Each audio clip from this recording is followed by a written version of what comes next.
Hello, I'm Alise Chaffins, and today I'm here with director Marc Levin and author David Paul Kuhn to talk about the documentary Hard Hat Riot coming to PBS on September 30th. Thank you both for joining me today. I appreciate it so much. Thank you for having us. Absolutely. So, David, can you talk a little bit about why you chose to write this book? In 2016, when I saw that he was a contender for the presidency, I knew I wanted to tell a lesson of history, a narrative that would help people understand the beginning of this story in a way that both appealed to their heart and their head. And I knew this was the moment. So I went digging for the records and the documents, and I was very lucky to attain them. And especially for filmmaking, the footage that would help be the genesis for our film today. And so um, my hope was to take a very troubled present and go back to the history that made it, and with the distance that history allows, perhaps allow us to talk about what plagues us still and polarizes us. Yeah. And Mark, can you just talk about taking that work and then kind of putting it into the film that we have coming out here? Yeah, I think there were two key starting points in sitting down with David and the team that introduced us to David, Mikla, and Carrie. One was to find and identify hard hats who participated in the riot and the time that were willing to be honest and open, and that also we could really develop as three-dimensional characters. That was huge. And then the second thing was to try to structure the film around this week, this incredibly historic week, starting with Nixon's incursion into Cambodia, then the nationwide universities and colleges going on strike, Kent State, the tragic shooting of four students by the National Guard, all building to the end of that week in the Hard Hat Riot downtown. Yet David has so much of the context and the history of New York, history of what's happening in the Democratic and Republican Party, John Lindsay's story, the cultural story of who are these men, building the new skyline downtown, building the World Trade Center, what neighborhoods do they come from, what is the background of their families, the immigrant Italians and Irish. So weaving that all in, but yes, keeping us driving in a week. It's a Yeah. memorable moment. That was the big filmmaking challenge. Yeah, yeah. Yeah, one of the things that really struck me was how many, like, just how many people you had come in to do these interviews, and how many of them we see these similar frustrations, I think, between the two groups, and yet they seem to clash over some like smaller disagreements. And maybe not small to them, but like not necessarily large picture kind of things. As you were speaking with folks, did you sense any shift from the participants to like this broader vision, I guess, of the larger context of everything? I mean, I Go go ahead, ahead, Dave. Mark. It's okay. Go, please. No, I think the answer to that is yes and no. Mm, That I mean, look, one of the students uh, in the film who was beaten up right, right. that day, he's the one that sheds a tear in the film Yeah. for the those killed in Vietnam and the veterans that went through that experience. And so, I think there is, as David has said, looking back 55 years, you can step back and see things a little differently. At the same time, I think some of the characters still hold true to kind of some of what they felt then. Some of the construction workers are proud members of the MAGA movement.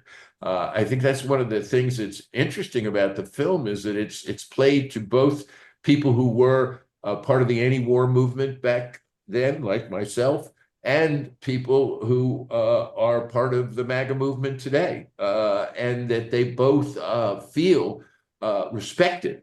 They both Mhm. feel heard in this film, and I think that is very unusual in this moment in our, political history. Yeah. Yeah, David, did you have anything to add to that? I think it's easy to for mistake what I often point out is the symbols for the substance. Mm. So even if some of these things like, at the heart of this we have the Vietnam War, we can only convey so much in a film. But this class war over the Vietnam War, this undertold story of this very often told story of the war itself, and even the conflict over the flag, they're not really battling over the flag. What they're battling over is one side is desecrating that flag because they see a terrible war, a tragic war, and the other side is so offended by the desecration of that flag because they see the desecration of their comrades who lost their lives in war, or their sons who lost a limb, or just their well-being and or their friends. And so one challenge of the film and the book is to kind of understand both sides, or two sides in some stories, not all stories, but in some stories, two sides can have their own righteous cause that can lead to conflict. And maybe by seeing these stories, and both sides, we can, have the beginning of empathy. And at the same time, listen, we are dealing with, like, the film comes out as my book did in a library of other films and other books. And the story of the 60s had been told almost totally from the New Left, college student, anti-war counterculture perspective. So while we show both sides, I think it will shock some viewers to just hear this blue collar perspective on the moment, because their story hasn't been told. And our goal in this film was to not only tell their story, these unfashionable people, this unfashionable masses of America, but to kind of give them three dimensions. And as Marc alludes, tell of their neighborhoods, tell of their families, the values that, brought them to this moment, and in that find a microcosm of our modern conflict. Yeah, for sure. I think that was definitely something that struck me watching it is grew up, I'd heard about Kent State, I'd heard about, the incursion into Cambodia. I don't know that until I saw this film that I had heard about the Hard Hat Riot. It was just not on my radar at all. I don't know if maybe I'm just not a good student of history or if that's a common thing. Do you think that you've seen that? It's Uh, totally common. okay. You can still be a good student of history. I encountered Nixon historians who did not know how much this pivoted his blue collar strategy, Hmm. and what Kissinger had said about it, and almost every seminal figure surrounding Nixon, and which would then be the beginning of what we came to know as the Reagan Democrat, and that in many ways is the Trump Republican. So, it's not only that the Hard Hat Riot was barely recognized at the time, but it's that the beginning of America's conservative party reaching out for the Roosevelt coalition, for the working class that had once defined the Democratic Party, that it's in this period, it's in this week, it's in this moment. And to try to tell that story of that time in a way that sheds so much light on what troubles us in this time, that was really our mission. Yeah, and I would just add to that a personal note. Uh, I had dropped out of Wesleyan and was working at the Maisels, and my high school girlfriend had dropped out of Oberlin. We were living together, and I ran into her at our 50th high school reunion.